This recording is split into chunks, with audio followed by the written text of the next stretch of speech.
Tonight, I'm reading A.F. Moritz from his new collection, As Far as You Know. The poem, Names of Birds.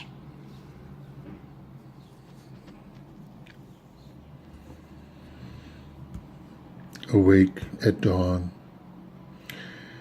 recalling my father, crying, unable to go to sleep again, and soon the first bird sings. Despair when the first bird sings and the first light comes and you haven't slept. I curse myself. The many-noted melody is its signature, but I can't read its name.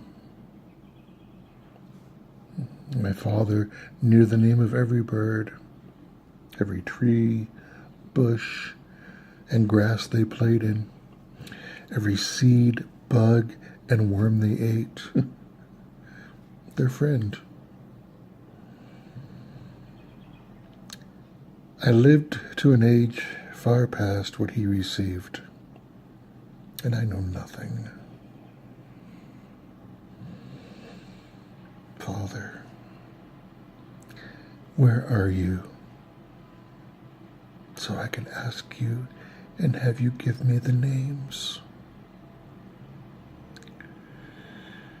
I always thought I'd take the time later to learn them from you.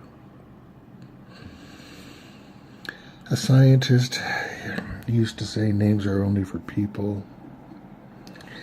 Now I see birds have names, and he knew them.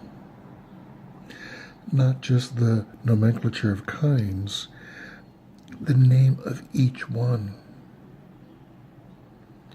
A strange sort of word that exists only an instant when the bird answers a man who whistles to it and then goes silent, hoping to hear him again.